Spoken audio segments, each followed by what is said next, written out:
പത്രമാറ്റ് സീരിയലിലേക്ക് എല്ലാവർക്കും സ്വാഗതം. ഈ ചാനൽ ഇഷ്ടപ്പെട്ടാൽ ലൈക്ക് ചെയ്യുക, സബ്സ്ക്രൈബ് ചെയ്യുക. അങ്ങനെ നവ്യയുടെ തീരുമാനത്തില് ഉറച്ചു നിൽക്കുകയാണ് ആദർശും നയനയും. അതുകൊണ്ട് തന്നെ ഭയങ്കര സന്തോഷത്തിലുമാണ് നവ്യ. അങ്ങനെ തിരിച്ച് വീട്ടിലേക്ക് പോകുമ്പോഴത്തേക്കും അഭി ചോദിക്കുന്നുണ്ട്, നീ ആരെ കാണാൻ പോയതാ? ഇത്രയും നേരമായിട്ട് വൈകി എന്തിനാ എന്നൊക്കെ ചോദിക്കുന്നുണ്ട്. അങ്ങനെ ആ ബഹളം കേട്ട് പുറത്തു നിന്ന് മുത്തശ്ശിയും അതുപോലെ തന്നെ മുത്തശ്ശിയും സംസാരിക്കുന്നുണ്ട്. എന്താന്ന് അറിയത്തില്ല, അകത്ത് ഒരു ശബ്ദം കേൾക്കുന്നുണ്ട്. എന്തായാലും അതൊന്നും ചെവി കൊടുക്കണ്ട എന്നൊക്കെ ഉടനെ വന്ന് ആദർശം അതുപോലെ തന്നെ നയനയും പറയുന്നുണ്ട്. എന്താ കാര്യം മനസ്സിലാവുന്നില്ല, നിങ്ങൾ എവിടെ പോയതാ? അത് ഞങ്ങളെ കാണാനാ അവള് വന്നിട്ട് എന്താ സംഭവം എന്നൊക്കെ മുത്തശ്ശൻ ചോദിക്കുന്നുണ്ട്. അത് ജുവലറിയുടെ നാശം കാണാൻ വേണ്ടി അവള് ഒരുങ്ങി ഇറങ്ങിയിരിക്കുക നവ്യ.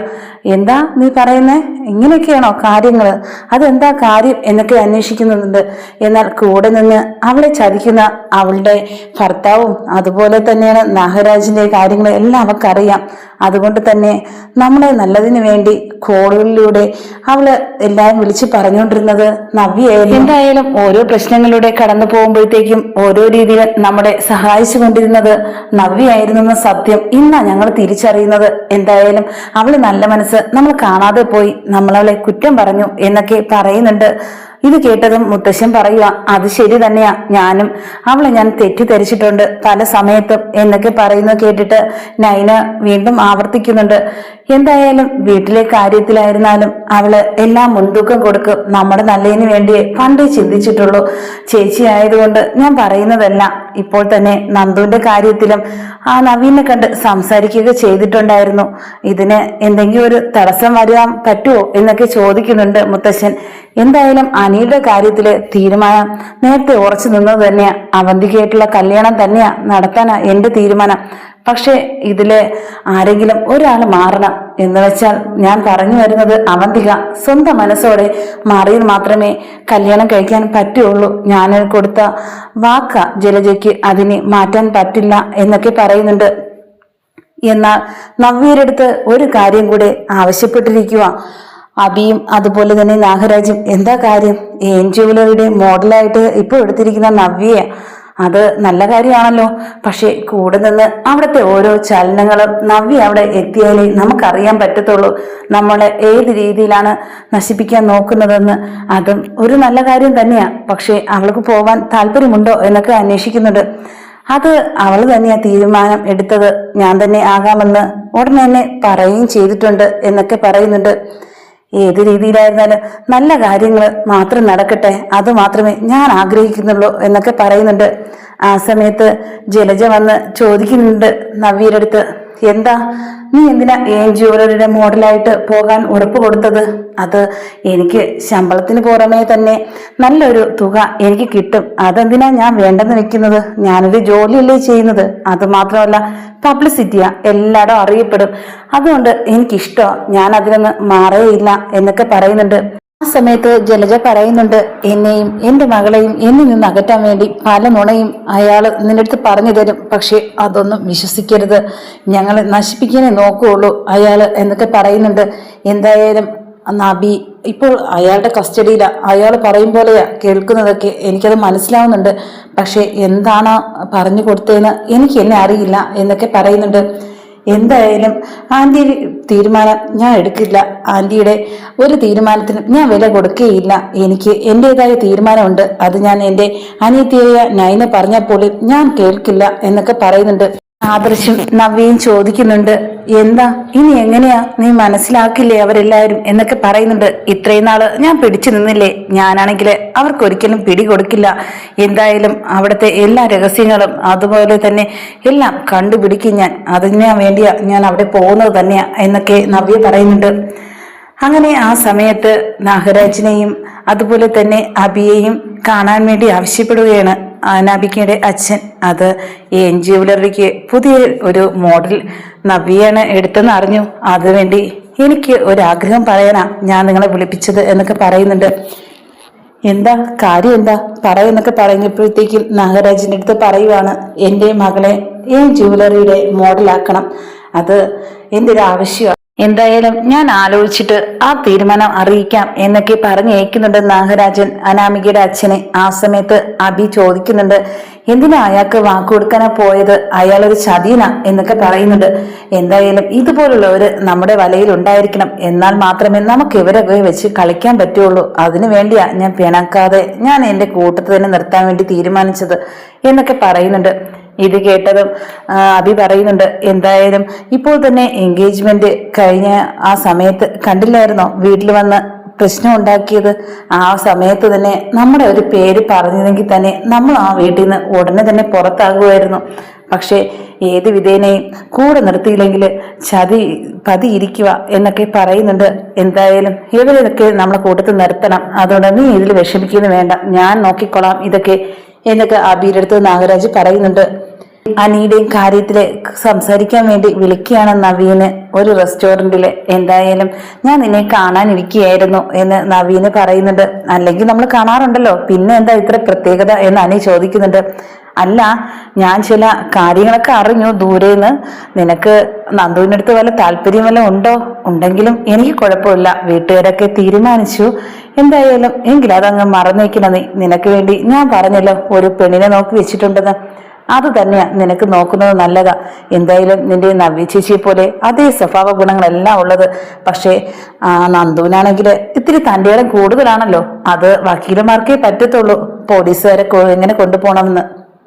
ഇത് കേട്ടതും അനിയാണെങ്കിൽ ഒന്നും മിണ്ടാതെ കുനിഞ്ഞിരിക്കുക. ഈ സമയത്ത് നവീനെ വീണ്ടും വേദനിപ്പിക്കുന്ന രീതിയിൽ പറയുക, നിന്നെ പോലെ ഒരു പാവം പിടിച്ച ഒരു ചെറുക്കന് ഒരു പാവത്തൻ പെണ്ണ ആവശ്യം. എന്തായാലും അനാമികയെ പോലെ ഉള്ളവളോ, അത് മാത്രമല്ല ഈ പറഞ്ഞ നന്ദുവോ നിനക്ക് ചേരുന്നതല്ല എന്നൊക്കെ പറയുന്നുണ്ട്.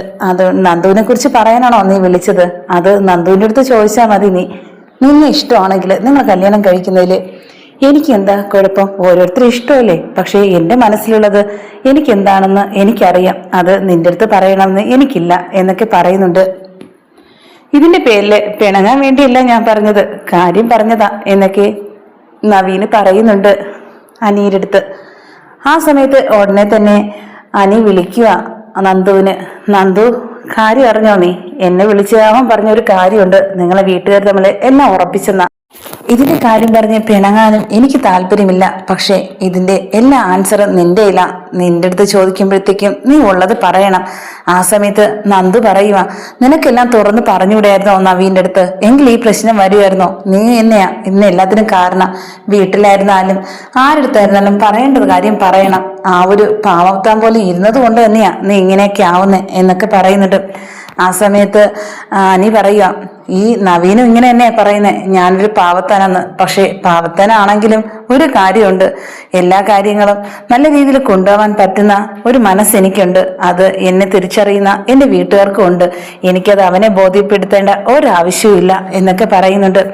ഇത് കേട്ടതും നന്ദു പറയുക, നമുക്ക് നേരിട്ട് സംസാരിക്കാം, ഞാനിപ്പോൾ തിരക്കില്ല എന്നൊക്കെ പറഞ്ഞ് ഫോൺ വെക്കുന്നുണ്ട്. അങ്ങനെ മുത്തശ്ശനും മുത്തശ്ശിയും എല്ലാവരും കൂടെ വീട്ടിലെ നവ്യയെക്കുറിച്ച് പറഞ്ഞുകൊണ്ടിരിക്കുക. എന്തായാലും ഇത് പിടിക്കപ്പെടാതെ കൂടെ നിൽക്കുക എന്നുള്ളത് നവ്യയുടെ ഒരു ഉത്തരവാദിത്തമായിട്ട് ഏറ്റെടുത്തിരിക്കുക. ഇതിനെല്ലാം നമ്മൾ തെറ്റിദ്ധരിച്ച കുറെ നിമിഷങ്ങളുണ്ടായിരുന്നു, അതിന് അവളെടുത്ത് എനിക്ക് മാപ്പ് കൊടുക്കണം എന്നൊക്കെ പറയുന്നുണ്ട്. അങ്ങനെ അബിയുമായിട്ട് ജുവലറിയിലോട്ട് പോകുന്ന ആ സമയത്ത് നാഗരാജൻ പറയുക, മോള ഇവിടത്തെ എല്ലാം ഇനി എന്നൊക്കെ പറയുമ്പോഴത്തേക്കും ഭയങ്കര മനസ്സിലെ സന്തോഷം കൊണ്ട് ചിരിക്കുക. എന്തായാലും ഈ ഒരു നിമിഷം ആഗ്രഹിച്ചതായിരുന്നു നവ്യ, അതുകൊണ്ട് തന്നെയാണ് അവിടെ എത്താൻ പറ്റിയതിൽ ഭയങ്കര സന്തോഷം കാണിക്കുകയും ചെയ്യുന്നുണ്ട്. അങ്ങനെ അബിയുടെ അടുത്ത് പറയുക, എനിക്ക് ഇത്ര ലക്ഷം രൂപ, ലക്ഷമൊന്നുമല്ല എനിക്ക് കോടി വേണം എന്നൊക്കെ ആവശ്യപ്പെടുന്നുണ്ട് നവ്യ. ഇത് പറഞ്ഞതും അബി പറയുക, നിനക്ക് എന്തിനാ ഇത്രയും കോടികൾ ആവശ്യം? ഞങ്ങൾക്ക് എല്ലാവർക്കും ഉള്ളത് നിനക്കും കൂടെ ഉള്ളതാണല്ലോ, പിന്നെ എന്തിനാ കോടിയുടെ കണക്ക് ഇപ്പം പറയുന്നതേ? അല്ല, ഒരു ജോലി ആകുമ്പോഴത്തേക്കും ആ രീതിയിലുള്ള നമ്മൾ ചോദിച്ചു വാങ്ങേണ്ടല്ലേ പൈസയൊക്കെ, അതുകൊണ്ടാ എന്നൊക്കെ പറയുന്നുണ്ട്. സമയത്ത് നവ്യയുടെ അടുത്ത് പറയുന്നുണ്ട്, ഈ കോടിക്കണക്കിന് സ്വത്തിന് അവകാശിയായ എനിക്ക് 2 മക്കളെ ഉള്ളൂ, അതുപോലെ തന്നെ അബിയും അതുപോലെ തന്നെ അവന്തികയും. ഇപ്പോൾ പിന്നെ എൻ്റെ മകന്റെ ഭാര്യ ആയതുകൊണ്ട് നിനക്കും അതിലെ അവകാശം തന്നെയാ. അതുകൊണ്ട് കോടിക്കണക്കെന്ന് പറഞ്ഞ് കണക്ക് പറഞ്ഞ് വാങ്ങേണ്ട കാര്യമുണ്ടോ മോളെ എന്നൊക്കെ നാഗരാജ് ചോദിക്കുന്നുണ്ട്. അങ്ങനെ അവിടെ നിന്ന് തിരിച്ച് നവ്യ വീട്ടിലേക്ക് പോകുന്നുണ്ട്. നമ്മുടെ ജുവലറിയെ തകർത്തുകൊണ്ട് വീണ്ടും ഒരു സാമ്രാജ്യം പോലെ ജുവലറി തുടങ്ങിയ അയാള് പണ്ട് ആ ഡിസൈനിന് വേണ്ടി ഞാൻ കൊടുത്തയച്ചത് അത് മാറ്റി. എന്നാൽ അതിനെ മുക്കിയെടുത്ത അയാളാ. അതുകൊണ്ട് അത് ഞാൻ ഒരിക്കലും മറക്കില്ല. എനിക്കതുണ്ടായ ഏറ്റവും വലിയ ഒരു തിരിച്ചടിയായിപ്പോയി അന്നുണ്ടായത്. വിശ്വസിച്ചവനാ എന്നെ ചതിച്ചത് എന്നൊക്കെ മുത്തശ്ശൻ പറയുന്നുണ്ട് നവ്യയുടെ അടുത്ത്. അപ്പോൾ നവ്യ പറയുക, എന്തായാലും ജലജ ആന്റിയും ഇതിനെതിരെ തന്നെയാ, എനിക്കത് ഉറപ്പാ. പക്ഷെ ആ ഒരു കാര്യത്തെക്കുറിച്ച് ഞാൻ അബിയുടെ അടുത്ത് സംസാരിച്ചപ്പോൾ തന്നെ അബി പറയുക, അമ്മയ്ക്ക് ഇതിൽ ഒരു വലിയ പങ്കുണ്ട്. ആ ജുവലറിയുടെ ഫസ്റ്റത്തെ ഒരു കാര്യം നിനക്ക് ഓർമ്മയുണ്ടല്ലോ മുത്തശ്ശൻ പറഞ്ഞത്. പക്ഷെ ഇതിനിടയ്ക്ക് നിന്ന് കളിച്ചത് അമ്മയാ. നമ്മൾ സത്യാവസ്ഥ അറിയാതെ ആരെയും കുറ്റം പറയാൻ പാടില്ല എന്നൊക്കെ പറയുന്നുണ്ട്. അതുകൊണ്ട് കൂടെ നിൽക്കുന്നവരെയും വിശ്വസിക്കാൻ പാടില്ല തന്നെയാ എന്നൊക്കെ നവ്യ മുത്തശ്ശന്റെ അടുത്ത് പറയുന്നുണ്ട്. ഏതായാലും ഞാനൊരു കാര്യം തീരുമാനിച്ചിട്ടുണ്ട്. ഞാൻ അവിടെ കയറുകയും ചെയ്യും, അയാളെ പിടിച്ച് പുറത്താക്കും.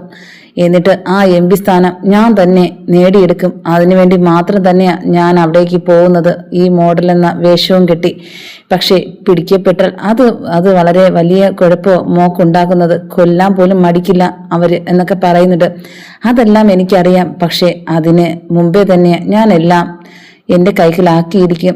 അത് ഞാൻ തീരുമാനിച്ചതാ, ഉറപ്പിച്ച കാര്യം തന്നെയാ എന്നൊക്കെ മുത്തശ്ശൻ്റെ അടുത്ത് പറയുന്നുണ്ട്. ഏതായാലും ഞാനൊരു കാര്യം തീരുമാനിച്ചിട്ടുണ്ട്. ഞാൻ അവിടെ കയറുകയും ചെയ്യും, അയാളെ പിടിച്ച് പുറത്താക്കും. എന്നിട്ട് ആ MP സ്ഥാനം ഞാൻ തന്നെ നേടിയെടുക്കും. അതിനുവേണ്ടി മാത്രം തന്നെയാ ഞാൻ അവിടേക്ക് പോകുന്നത്, ഈ മോഡൽ എന്ന വേഷവും കെട്ടി.